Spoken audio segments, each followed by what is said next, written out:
deux enfants qui suivent des études.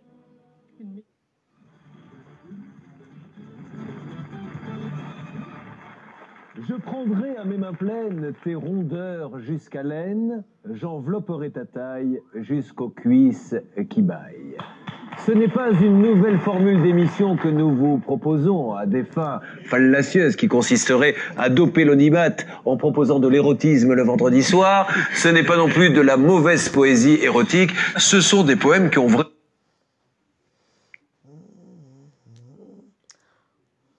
vraiment été envoyés à des employés. Ces employeurs ont été d'ailleurs condamnés à des sommes très conséquentes. Malheureusement, aujourd'hui, ils ne paient pas. Mais il y a au milieu de tout ça deux femmes brisées qui n'en peuvent plus de se battre. L'une a quand même gagné son procès pour harcèlement, l'autre a gagné son procès, mais il n'était pas question d'harcèlement. Et aujourd'hui, elle voudrait oublier tout ça, ces années d'horreur. Nous les accueillons sur le plateau de Sans Aucun Doute.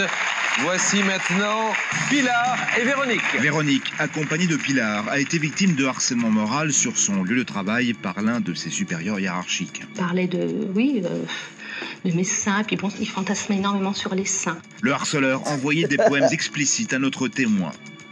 Aujourd'hui, que l'écriture est l'art de la jouissance, du mal de tête, des entrailles communes. Le seul art, je crois, qui permette le viol, la pénétration à l'insu de la destinataire. Tu te rends compte jusqu'où il a été parlé de viol. Elle a résisté longtemps en silence et depuis a été licenciée abusivement. Le motif qui était avancé en vue de mon licenciement était une suppression de poste. Alors que mon poste était bien maintenu puisqu'il y avait une remplaçante qui avait pris mes fonctions. Nous demanderons des explications à son harceleur qui, lui, travaille toujours. Parlons du strip poker alors. Ça fait partie du quoi? De la convention collective de l'entreprise? Qu'est-ce que c'est?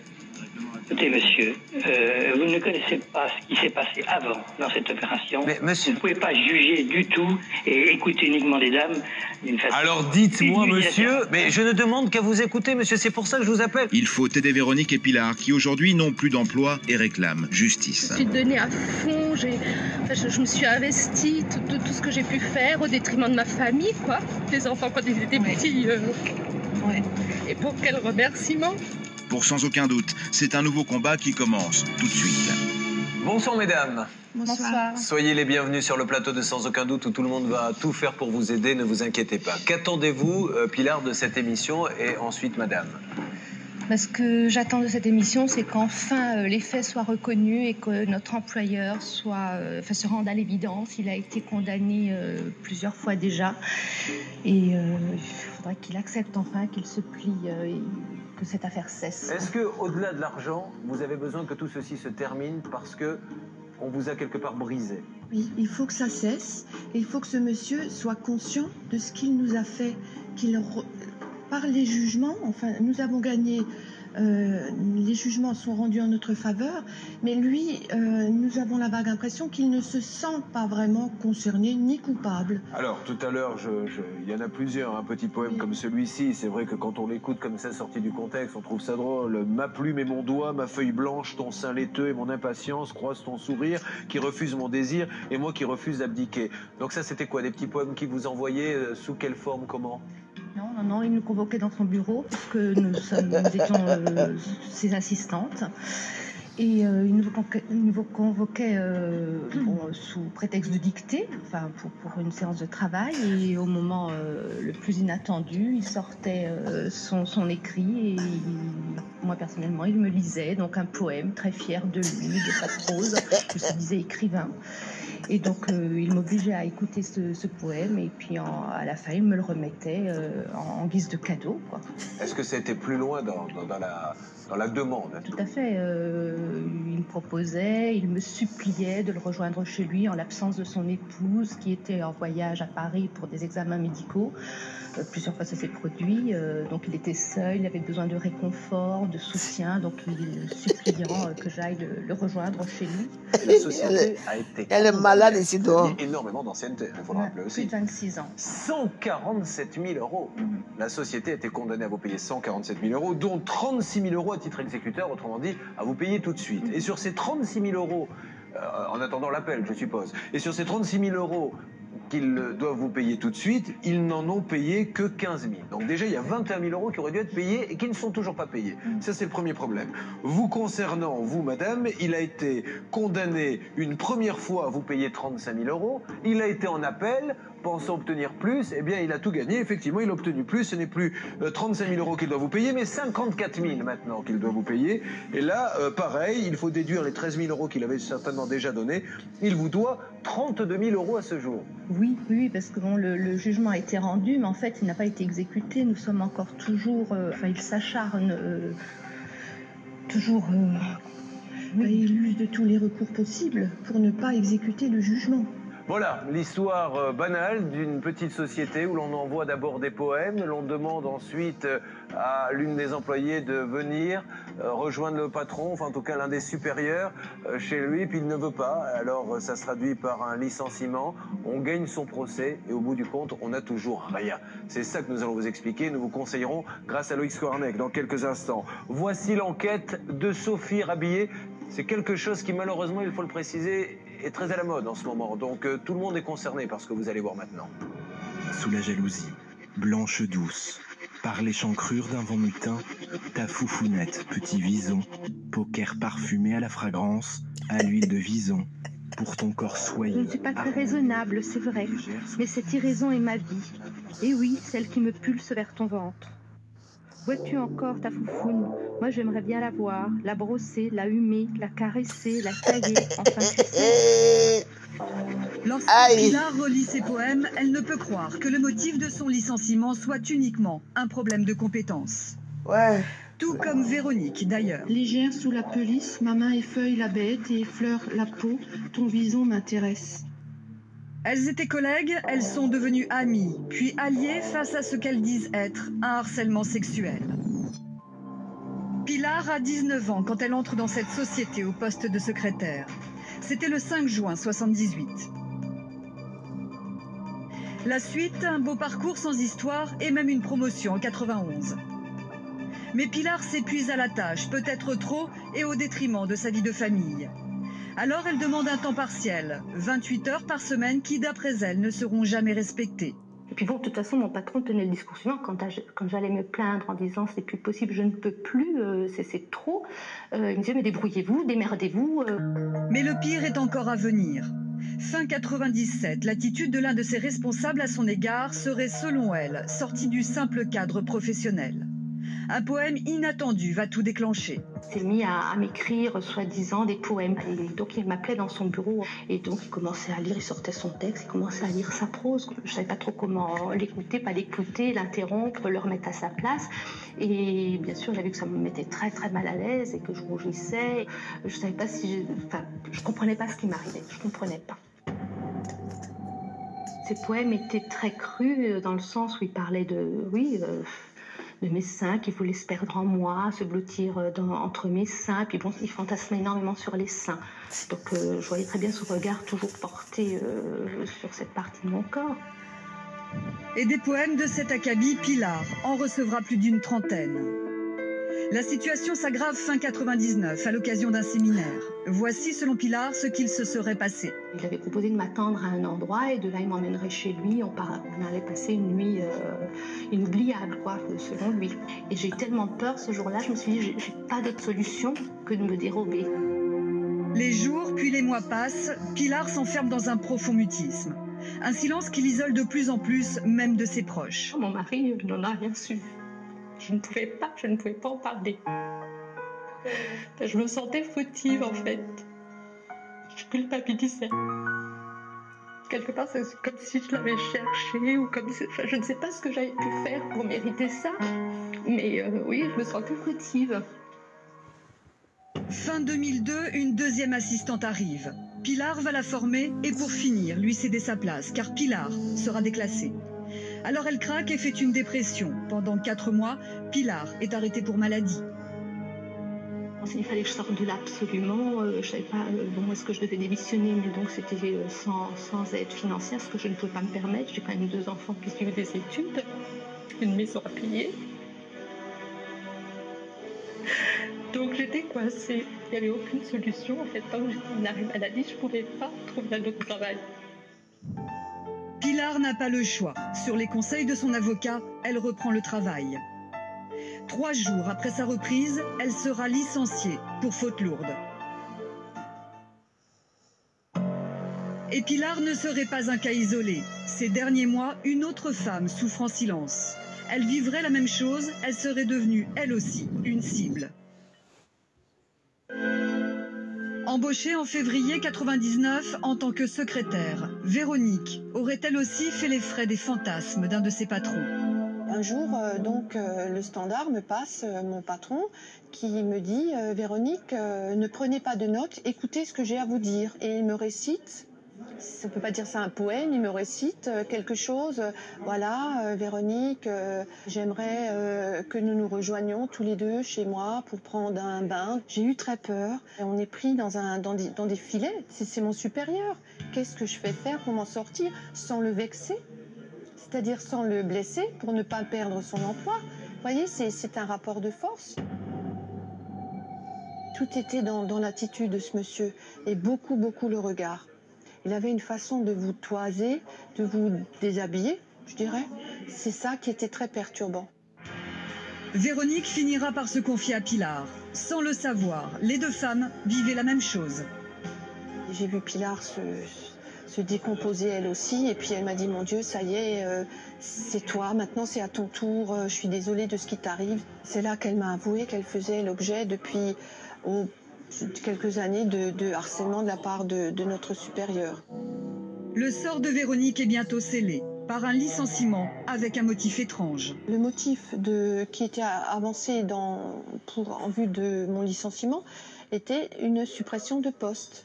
Alors que mon poste était bien maintenu, puisqu'il y avait une remplaçante qui avait pris mes fonctions et que j'ai formée. Depuis, Véronique et Pilar se voient souvent. Elles se soutiennent l'une et l'autre. Aujourd'hui, que l'écriture est l'art de la jouissance, du mal de tête, des entrailles communes. Le seul art, je crois, qui permette le viol, la pénétration à l'insu de la destinataire. Tu te rends compte jusqu'où il a été Pardon. viol. C'était un viol, en fait, que je subissais. Oui. Et ça nous a coûté notre place, quoi. Et pendant toutes ces années, leur famille n'était au courant de rien. Du jour au lendemain, quoi, elle est venue et puis elle commençait à vouloir changer un peu de boulot, parler, dire tiens, j'aurais envie de changer, faire autre chose, j'en ai marre du travail. Alors c'est vrai que ça me paraissait un peu bizarre au début. Son comportement a changé du tout au tout. Ça s'est fait effectivement progressivement, mais au fur et à mesure, on s'est rendu compte que ça allait plus du tout. Alors bon, bien sûr, médicaments, calmants, tout ce qui allait avec. Elle endormait mal le soir. Elle avait beaucoup de mal à gérer. Pour la famille, il est aujourd'hui impossible de tourner la page. Les procédures, ça commence à s'éterniser, c'est sûr. Donc on n'a qu'un souhait, c'est que tout ça s'arrête et qu'on en finisse, qu'on puisse vivre quelque chose donc à nouveau de normal, une vie normale, parce que c'est vrai que ça fait mal chaque fois de ressasser toutes ces histoires. Donc non, que tout ça s'arrête, c'est tout. La justice, c'est aujourd'hui la seule façon pour elle de s'en sortir. Les deux femmes ont porté l'affaire au prud'homme. Par 2 fois, ils ont condamné la société pour licenciement abusif et travail dissimulé. Puis c'est en cour d'appel que les affaires ont été renvoyées. Véronique, la première à s'être défendue, a gagné cet appel. La cour admettra même le harcèlement moral. Mais la société conteste la décision et lui fixe un prochain rendez-vous, en cassation. Quant à Pilar, son dossier est toujours en appel. Après 3 ans de procédure, Pilar et Véronique sont épuisées. Aujourd'hui, elles vont se rendre ensemble sur leur ancien lieu de travail pour trouver un arrangement. Je me suis donnée à fond, je me suis investie, tout ce que j'ai pu faire au détriment de ma famille, quoi. Les enfants quand ils étaient petits. Et pour quel remerciement? Aucun jeté comme une malpropre. Mais c'est vrai que c'est dur. Par contre, ça fait 3 ans. 3 ans qu'on a plus le métier là-bas, quoi. Arrivées sur place, Véronique et Pilar trouvent immédiatement leur ancien patron. La conversation est filmée en caméra cachée.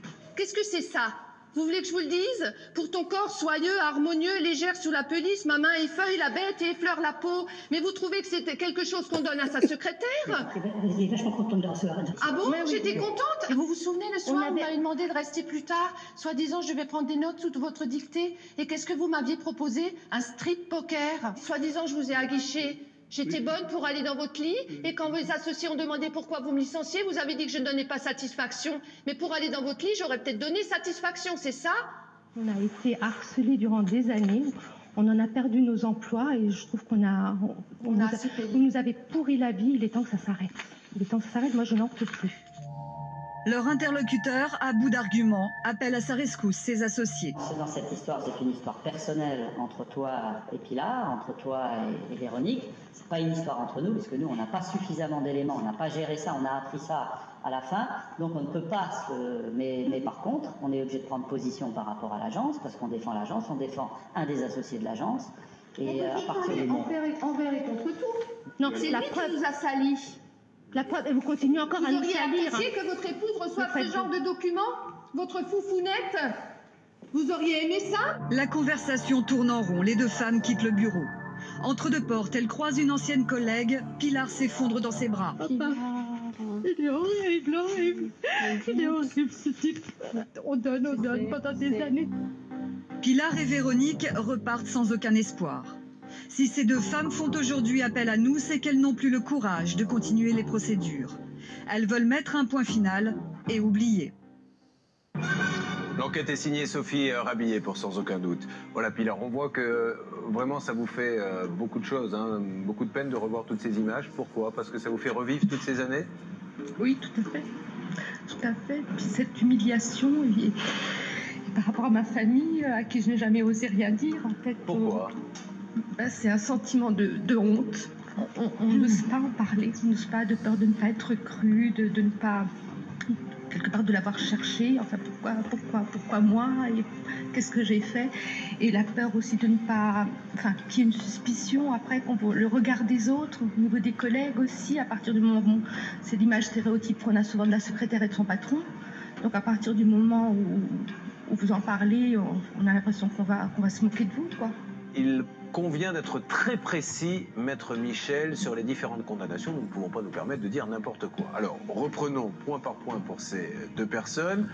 Qui a été condamné à quoi? Alors, en ce qui concerne Pilar, dans les deux cas, bien sûr, c'est la société qui est condamnée. Celle qui a licencié, et les associés pourront dire ce qu'ils veulent, c'est la société qui a fait la lettre de licenciement, c'est elle qui a été condamnée.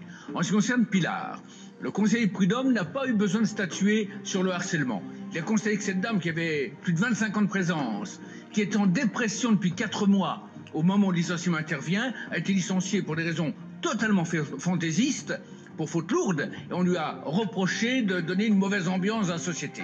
C'est en appel.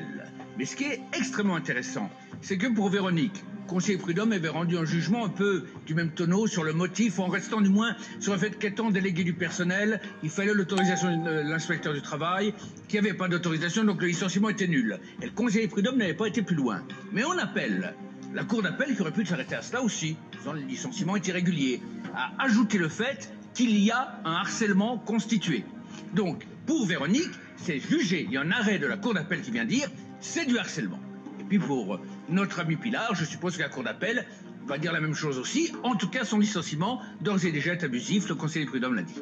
Voilà, il est grand temps maintenant de donner nos coups de fil. Sophie Rabillet est en chemin pour éventuellement intervenir dans le cadre d'un duplex. Objectif aujourd'hui, laisser faire bien sûr la justice pour l'appel qui est en cours et la cassation qui est en cours, mais la loi stipule aussi qu'on doit payer ce qu'il y a payé avant même cet appel ou avant même cette cassation. Donc c'est cela que nous allons dire à ce monsieur. C'est parti, la régie fait maintenant le numéro. Au téléphone, le présumé harceleur de Véronique nous répond. Cet homme a été condamné pour harcèlement moral. En attendant, personne ne paie. Nous voulons savoir pourquoi. Nous sommes au tribunal, c'est les avocats qui montent ce dossier. Je ne suis pas suffisamment au courant pour pouvoir vous en parler. Justement, reprenons le jugement, puisque nous l'avons. Il y a eu un jugement des prud'hommes rendu pour Pilar le 28 avril 2005 qui condamne la société à 147 000 €, dont 36 000 € à titre exécutoire. Est-ce que nous sommes d'accord? Je ne sais pas, peut-être, oui. Bon, ben, je vous le dis parce que j'ai le jugement sous les yeux. C'est quand même étonnant, monsieur, que vous ne soyez pas... Écoutez, j'ai pas que ça à faire. Vous n'avez pas que ça à faire. D'accord, bon. Donc, les poèmes, vous êtes au courant quand même des poèmes que vous leur avez envoyés? Bien sûr. D'accord. Bon, avez-vous proposé à cette dame d'avoir un rapport sexuel avec elle? Laquelle? Pilar. Bah, nous avons eu un rapport sexuel, bien évidemment. Elle le sait, ça a duré 4 ans. D'accord, mais attendez, vous dites que vous avez eu des rapports sexuels? Bah, ça a duré 4 ans. D'accord. Pilar? C'est ce que vous avez prétendu à vos associés, fait croire à vos associés pour vous sauver la face. Oui, bon. C'était bien plus facile pour vous de dire, d'avouer avoir une relation avec moi plutôt que de dire je l'ai harcelé pendant toutes ces années. De toute façon... Pilar, nous n'avons pas eu des relations sexuelles ensemble? Non. Non. Bah, regardez, lisez vos poèmes, revoyez-les. Vous parlez de ne jamais abdiquer, de viol. Pardon. Et avec la seconde personne? Non. Non, vous lui avez fait des propositions? Non. Non plus. Madame? Et vous m'avez fait des propositions puisque j'ai les poèmes sous les yeux. Oui, mais vous oubliez que vous êtes venu me chercher un soir. Bon, c'est... Ce sont des problèmes de relations humaines qui sont évidemment pas normales, mais qui ont eu lieu et qui ont été comment je pourrais dire, réalisées dans le cadre d'un consentement global pour Pilar et pour l'autre. Un consentement global? Absolument. Oui, parce que durant des années, je n'ai rien dit et enfin rien ne s'est su. J'ai supporté, je ne savais pas comment, vis-à-vis d'un supérieur hiérarchique, me sortir de tout ça. Alors, maître Michel. Oui, monsieur, je voudrais vous poser 2 questions. D'abord, quand vous écrivez ton sourire qui refuse mon désir et moi qui refuse d'abdiquer, est-ce que ça ne signifie pas qu'en réalité... Rien, monsieur, moi j'écris des poèmes, j'ai pas son temps à écrire des bouquins, écrire des poèmes. D'accord, alors je vais vous poser une question maintenant qui n'est plus littéraire. Si effectivement vous aviez des sentiments pour ces personnes qui justifiaient que vous leur envoyiez des poèmes, c'est quelque chose de respectable, si même, comme vous le prétendez, il y a eu des relations, ce qui peut être quelque chose qui existe dans l'entreprise, pourquoi vous les avez licenciés comme ça? Je n'ai pas licencié Pilar. Alors, comment ça s'est passé? Comment ça s'est passé? Comment a-t-elle quitté l'entreprise? Oh, sur un éclat personnel. Donc c'est elle qui a démissionné, alors? Sur un éclat personnel. Est-ce qu'elle a démissionné, monsieur? Elle n'a pas pu démissionner, elle est partie sur un éclat personnel. Donc on lui a... non. Donc elle n'a pas démissionné. Si elle n'a pas démissionné, c'est que vous l'avez licenciée. Écoutez, il y a eu tellement de choses, je ne sais plus comment ça s'est passé exactement, et j'ai pas maîtrisé la chose. J'ai fait traiter ça comme mon secrétaire général, comme j'étais dans un état pas possible, j'aurais pas jugé correctement les choses. Alors, la deuxième personne, a-t-elle été licenciée, elle? Celle-ci était licenciée, oui, effectivement. On a fait une erreur, là. Oui, vous n'êtes pas au courant de ce qui s'est passé. Mais dites-nous-le, monsieur. Pourquoi vous ne le dites pas? Au moins, voilà, peut-être qu'on se trompe et on arrête tout. Et, alors, parlons du strip poker, alors. Ça fait partie du quoi? De la convention collective de l'entreprise? Qu'est-ce que c'est? Écoutez, monsieur, vous ne connaissez pas ce qui s'est passé avant dans cette opération. Mais monsieur... Vous ne pouvez pas juger du tout et écouter uniquement les dames d'une façon... Alors dites-moi, monsieur, mais je ne demande qu'à vous écouter, monsieur, c'est pour ça que je vous appelle. J'aurais pu ne pas vous appeler, laisser ces dames parler, vous dénigrer et ne rien dire. Donc je vous appelle pour que vous me donniez une bonne explication. Et dans ces cas-là, je dirais à ces dames, elles sont à côté de moi. Je leur dirais, madame, au vu de ce que dit ce monsieur, vous n'avez rien à faire ici. Mais dites-moi ce que vous avez à leur reprocher, qui justifie tout ça. J'ai pas envie de parler, je suis trop écœuré pour tout ce qui se passe. Vous êtes écœuré? Écœuré. Et elles, monsieur, elles sont quoi, à votre avis? Elles sont plutôt victimes ou c'est plutôt vous la victime? En ce moment, c'est plutôt moi, hein. Monsieur, lorsque vous avez été, puisque vous avez raison d'après ce que vous nous dites et que vous avez de bonnes raisons d'agir comme ça, vous l'avez dit tout ça au juge des prud'hommes. C'était pas moi-même. Vous vous déplacez pas dans ces cas-là? Pardon? Toutes vos bonnes raisons qui justifient ça, vous ne les avez pas dit au tribunal? Parce que le tribunal, il vous a quand même condamné, ça a coûté cher, hein, à 147 000 euros. Et vous n'allez pas lui dire, monsieur, je vais vous expliquer la vérité. Elle ne vous dit pas la vérité. Je vais vous l'expliquer, moi. Personne ne lui dit ça au tribunal. J'ai pas envie d'aller me battre à ce niveau-là. Contre Pilar, entre autres. Vous voulez pas vous battre, mais quand vous perdez, vous allez en appel. Vous voulez pas vous battre, mais quand vous perdez l'appel, vous allez en cassation. Il y a des tribunaux, il y a des Mais oui, il y a des tribunaux qui sont là pour ça. Vous discutez avec eux, vous verrez ce qu'ils vont vous dire. Moi, je sais pas. Moi, je dois suivre intégralement nos avocats. C'est pas autre chose. Vous savez, monsieur, un avocat il fait ce que lui demande son client. Ensuite, il met en œuvre une stratégie. Si vous aviez dit à votre avocat, moi je veux apaiser les choses, ça m'est très pénible, ça m'est très douloureux, je vais en terminer, votre avocat ne vous aurait pas répondu, donc monsieur, on va en appel, on va en cassation. Vous voulez être tranquille, ce que je comprends. Vous voulez tourner la page, ça je le comprends encore mieux. Il y a une seule façon, exécuter les jugements, elles auront ce qu'elles voulaient, elles essayeront de tourner la page aussi, voilà. Et puis ça sera terminé. Bien monsieur, ok, elles vont faire toutes les démarches auprès des tribunaux, mais voilà, il y avait une possibilité peut-être de s'entendre, vous avez l'air de, déjà, voilà, me dire comme ça, bien sûr que c'est votre avocat qui gère tous les dossiers, évidemment, et heureusement que vous avez un avocat. Mais aujourd'hui, vous leur avez pas dit grand-chose de plus sur ce qui s'est passé. Pilar, vous, qu'est-ce que vous avez à dire à ce monsieur avant d'aller plus loin dans ce dossier? Moi, je ne vais pas dire que j'ai de regrets. Au contraire, j'aurais dû prendre cette décision il y a bien longtemps, au lieu de me taire et de subir. Mais c'est vrai que j'ai démarré chez vous toute jeune, j'avais 19 ans, aucune expérience, et vous avez bien profité de moi. J'ai donné tout ce que j'ai pu à cette entreprise et je craignais de perdre mon emploi. Donc j'ai subi, je n'ai rien dit à personne. Personne n'était au courant. Vous saviez bien que vous ne perdriez jamais votre emploi. La preuve, aujourd'hui j'en suis où? Vous l'avez cherché. Évidemment, c'est moi qui l'ai cherché. Qu'est-ce qu'il aurait fallu qu'elle fasse pour ne pas le perdre? Écoutez, compte tenu des relations qui commencent à être difficiles entre nous, j'avais demandé qu'elle ait été mutée chez un de mes associés qui d'ailleurs la voulait parce que c'est une excellente secrétaire technique. Elle a accepté sa mutation en pensant que c'était une dégradation, ça n'en était pas une. D'accord. Sachant que je partais à la retraite rapidement, de façon à vous assurer un avenir, vous partiez vers ces gens-là.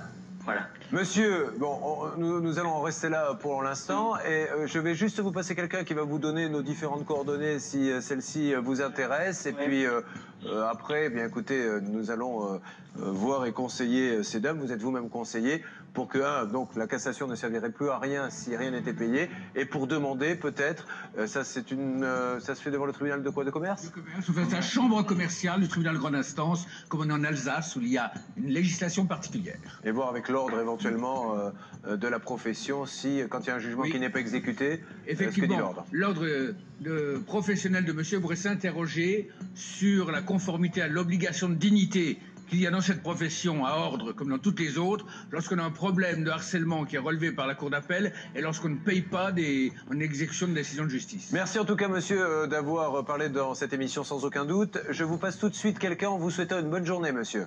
Merci. Merci. Cette conversation avec son présumé harceleur a été pénible pour Véronique. Pénible, mais nécessaire. Gérard Michel rejoint notre centre des appels. Une conversation entre avocats va avoir lieu. L'objectif, trouver une solution amiable. Une conversation que, pour des raisons de confidentialité, nous ne pouvons filmer. Nos deux témoins patientent en loge et tentent malgré tout de se détendre en attendant le résultat. Moi, je me sens nerveuse également, mais très confiante. Et je pense que l'émission va avoir un gros impact par rapport à notre affaire et à la partie adverse. Le moment est venu de faire le point. Véronique et Pilar, tendus, rejoignent donc notre plateau.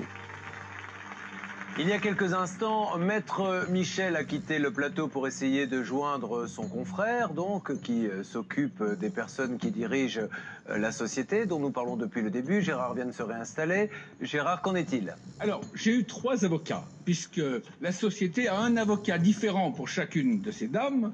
Et d'autre part, j'ai appelé leur avocat, bien entendu, avant toute chose, pour savoir s'il ne s'opposait pas à ce qu'il y ait un contact ainsi direct avec ses adversaires. Alors, il y a 2 cas tout à fait différents. En ce qui concerne Véronique, où il y a l'arrêt de la cour d'appel, l'avocat de la société, bien conscient que le pourvoi en cassation n'est pas suspensif, que d'ailleurs il vaut ce qu'il vaut, et donc ils sont d'accord pour régler. Ils ont fait la procédure là devant le juge d'exécution pour essayer de gagner du temps parce qu'il y avait manifestement des problèmes de trésorerie. Ils demandent simplement avoir un tout petit calendrier. Et donc, mon confrère qui défend la société va se mettre en rapport avec leur avocat pour se mettre d'accord sur un calendrier extrêmement court de quasiment quelques semaines, au plus en 2 mois, pour régler la somme concernant Véronique. En ce qui concerne Pilar, les choses sont à 2 degrés. En ce qui concerne l'exécution provisoire, il reste sur le principe du Code du travail qui dit que l'exécution provisoire doit s'arrêter à 9 mois de salaire. Il refuse d'aller au-delà des 15 000 €. Par contre, ils ne sont pas contre une discussion avec l'avocat de Pilar sur le principe et le montant. En clair, ils sont d'accord pour négocier avant que ça vienne devant la cour d'appel. Et donc le choix pour Pilar est un peu le suivant. soit elle ne veut pas négocier, ce qui est son droit le plus strict. Et à mon avis, ça va venir bientôt devant la cour d'appel. Et bon, on attend l'arrêt de la cour d'appel, et puis il faut patienter jusque-là. Soit elle en a marre, elle veut en terminer, et à ce moment-là, il faut que son avocat se mette en rapport avec l'avocat adverse, qui, sur le principe, serait d'accord pour discuter. Alors, reprenons point par point. Madame, vous, c'est plutôt des bonnes nouvelles. Oui. Vous allez être payée. Il demande juste un léger délai, c'est ça, pour pouvoir... Mais enfin bon, je crois que c'est plutôt bien parti en ce qui vous concerne. En ce qui vous concerne, est-ce que vous avez envie, et cette décision vous appartient, évidemment, et nous ne sommes absolument pas là pour vous influencer dans un sens ou dans un autre, est-ce que vous avez envie d'aller jusqu'au bout, donc ça prendra un petit peu plus de temps, mais vous pouvez obtenir tout ce que vous avez demandé, ou est-ce que vous avez envie d'en finir et de trouver un terrain d'entente avec eux, et ça sera forcément à la baisse, car qui dit négociation, sinon ils n'ont aucun intérêt de négocier avec vous. Quel est votre premier sentiment ? C'est pas une question d'argent, hein, c'est plutôt une question de réhabilitation, je veux dire, par rapport à ce qui a été dit. À la limite, j'avais même déjà dit à mon avocat, je serais même prête à tout lâcher, à ne rien demander sur un plan financier. Mais simplement parce que je veux que justice soit rendue, quoi. C'est ça. Mais je sais qu'on ne peut atteindre ces gens-là que par l'argent, malheureusement. Vous auriez tort de laisser tout tomber, là, pour Non, mais je veux dire, j'en étais arrivée à ce point-là, quoi. Vous pouvez vous laisser un petit peu le temps de la réflexion, oui. mais vous n'êtes pas contre éventuellement l'idée d'avoir une belle somme, c'est-à-dire de faire une légère diminution, mais c'est déjà reconnaître, négocier. Si c'était ça le but de votre manœuvre, si eux, ils étaient persuadés que vous étiez une espèce de parano qui invente des histoires, ils ne vous proposeraient pas de négociation. Ils vous diraient, mais madame, nous, on a raison, on va procès. Mais là, ils savent bien, ils savent déjà reconnaître un petit peu que vous avez raison. Et surtout, à partir du moment où il y aurait une transaction, ça veut dire qu'ils annulent leur appel, et c'est le jugement des prud'hommes qui reste valable. Exécuté ou tout en partie, la négociation est là, mais le jugement qui aura reconnu votre bon droit restera définitif. D'accord ? Je vous remercie. Madame, j'ai l'impression que c'est les nerfs qui lâchent un peu. C'est pour Pilar. Mais pour vous aussi, attendez, c'est plutôt une bonne nouvelle. Vous allez pouvoir, vous aussi, vous avez envie de passer à autre chose. Oui. Mais ça y est, c'est quasiment fait. Maintenant, vos avocats vont faire le reste. Vous allez pouvoir vivre enfin. Oui. Qu'est-ce que vous avez envie de dire aux femmes qui pourraient vivre la même situation et qui se taisent ? Ne vous taisez pas. Réagissez avant d'en arriver à ce que nous avons vécu. Osez parler. N'ayez pas honte de ce qui se passe et osez parler. Parce que quand Nous récapitulons donc, madame va être payée. Quant à Pilar, elle a la possibilité d'entamer maintenant une négociation pour que tout ceci se termine, avec son avocat bien sûr, et en fixant les règles de la négociation. De toute façon, pour nous, le dossier n'est pas fini. Tant que vous ne nous direz pas, on est ravis, c'est ce que nous voulions, nous serons à vos côtés, nous continuerons aussi longtemps qu'il le faudra. Et puis Loïc vous aide également, d'accord ? De toute façon, on va prendre le relais tout de suite. Bien sûr. Merci beaucoup. Allez, je vous souhaite du courage et vous allez voir que tout va s'arranger. C'est une nouvelle vie qui va démarrer. Merci à vous.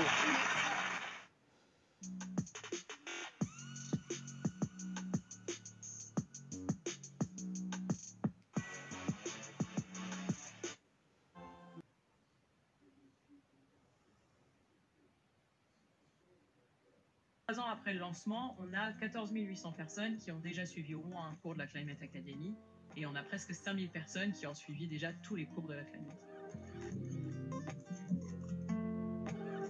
Alors avant la Climate School, on avait un souci de grande hétérogénéité entre le niveau de sensibilité vis-à-vis de l'urgence climatique, entre nos différents business, nos différentes régions, nos différents pays. Il fallait qu'on trouve un moyen d'embarquer tout le monde dans notre stratégie de décarbonation qui est maintenant très structurante pour le groupe. En plus, on avait un manque de fondamentaux sur nos objectifs et sur les bases des connaissances RSE. Et puis nous manquons d'une solution facile à développer et qui puisse rapidement toucher tous nos collaborateurs avec un bon niveau d'engagement. Face à ce problème, la Climate School, en fait, avec son contenu très riche, nous permet de vraiment toucher des collaborateurs partout dans le groupe. En plus, c'est une plateforme qui est en multilingue, ça nous aide beaucoup. Saint-Gobain, on est dans 76 pays.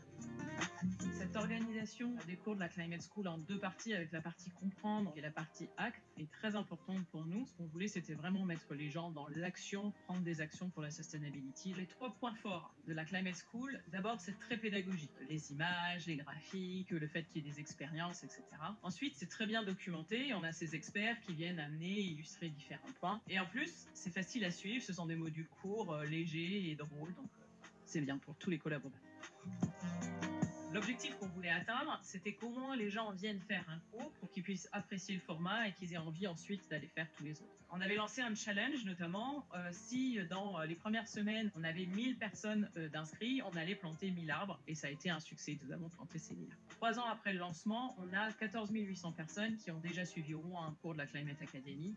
Et on a presque 5000 personnes qui ont suivi déjà tous les cours de la Climate. L'accompagnement d'AXA Climate a été très important, d'abord dans le déploiement de la solution, la rapidité avec laquelle on a été fait, et puis avec les relations qu'on entretient maintenant depuis 3 ans. Ce qui est vraiment bien, c'est qu'on a un interlocuteur unique qu'on rencontre régulièrement et qui vient nous apporter des nouvelles idées pour motiver ou redynamiser notre formation. L'enquête salariée de 2023 révèle que 82% des salariés Saint-Gobain pensent que le groupe fait assez en matière d'efforts et de communication pour réduire l'impact environnemental de nos activités.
éléphant. Le goût n'a rien à cacher. Rejoignez la tribu. Les bons conducteurs peuvent profiter jusqu'à 65% de bonus sur leur contrat auto. Rendez-vous sur matmut.fr.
Construis l'adrénaline avec la collection Lego City Formule 1.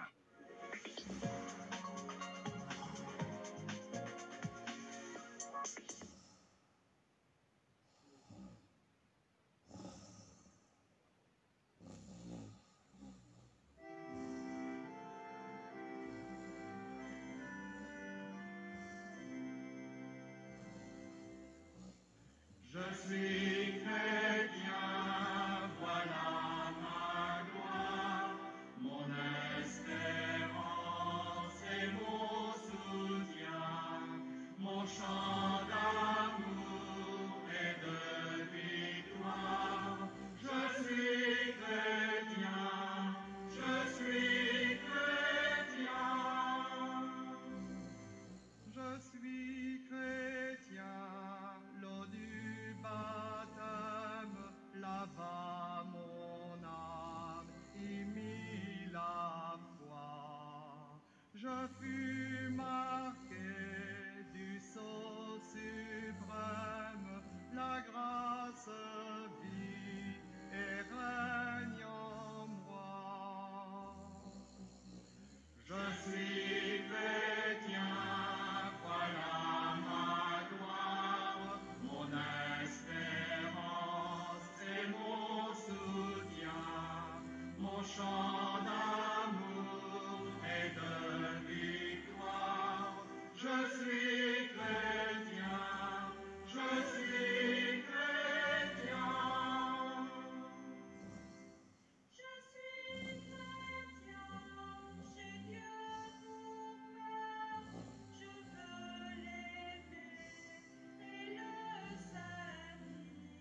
suis chrétien, voilà ma gloire, mon espérance et mon soutien, mon chant d'amour et de victoire. Je suis chrétien, je suis chrétien.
Pesto Barilla présente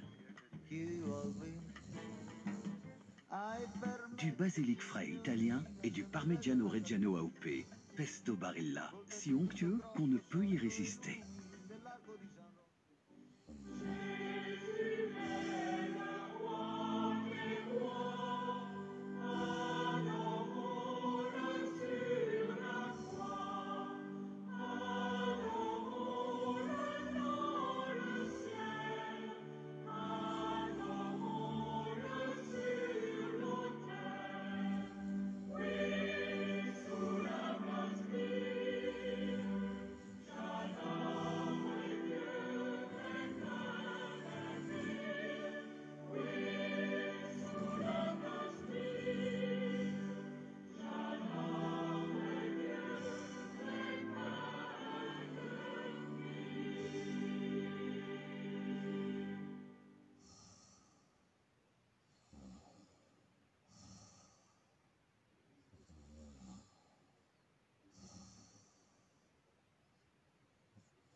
Hey,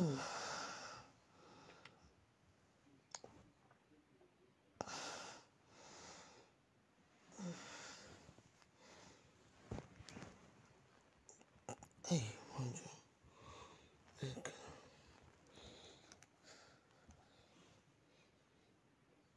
Vous avez mon numéro de téléphone, pourquoi vous n'appelez pas?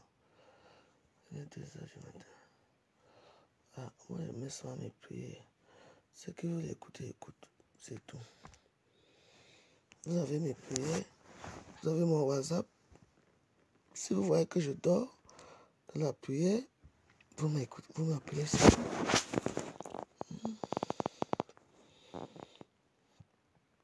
Vous dormez déjà que je vois même. On va finir notre prière. Oui. C'est ça, Dieu travaille.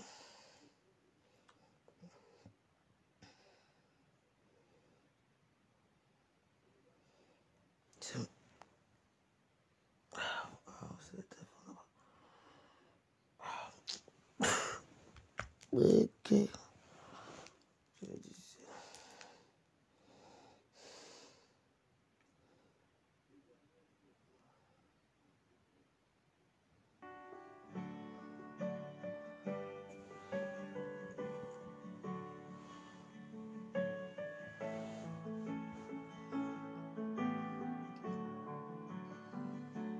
Dans le ciel, nous avons une mère. Elle veille et surtout nous éclaire pour chanter Dieu l'amour, notre Père. Notre cœur s'est tourné vers notre Mère du ciel.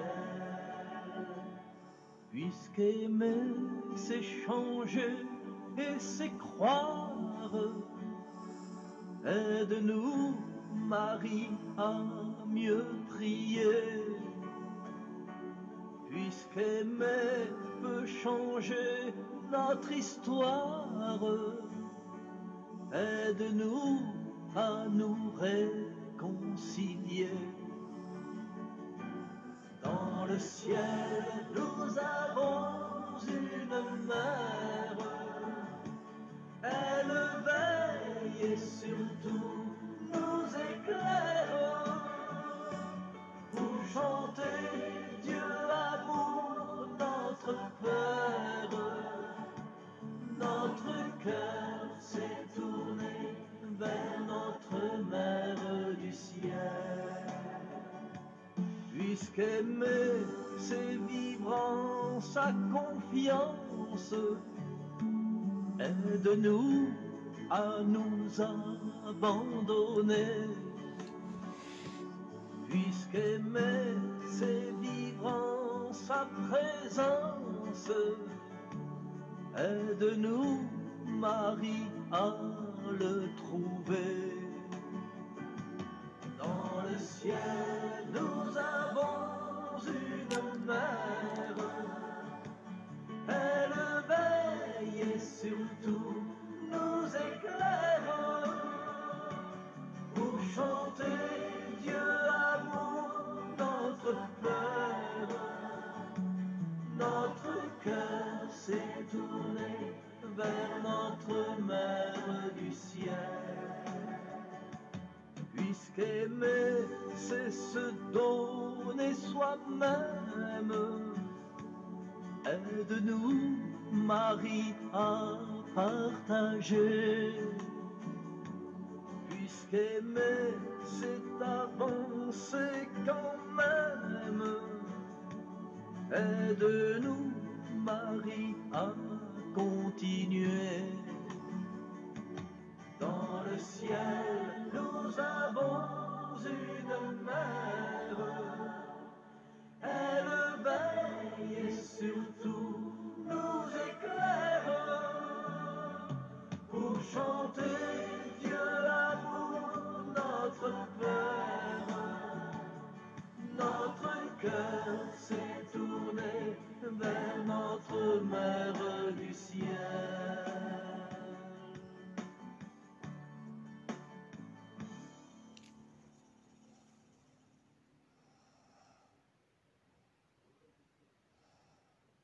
like a dream, feels like magic. Now I believe I can have it. Ooh, ooh, Tamu, ooh, ooh, Tamu. All of my wishes came true. Shop like a billionaire. Shop like a billionaire. Ooh, ooh, Tamu, ooh, ooh, Tamu. Download the Temu app and shop like a billionaire.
Bonne nuit à point, merci de dormir.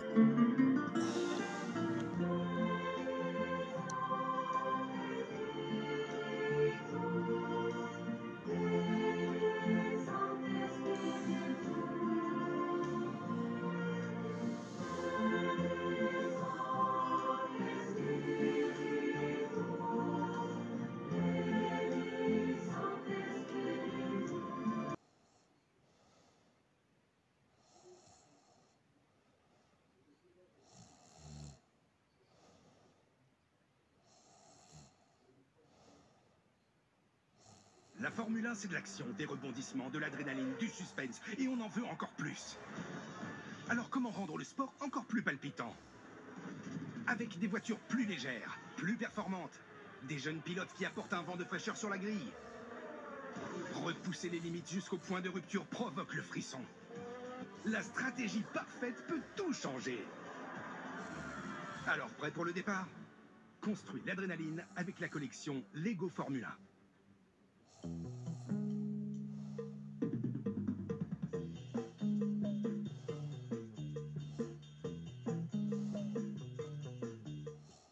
De tout, si vous laissez.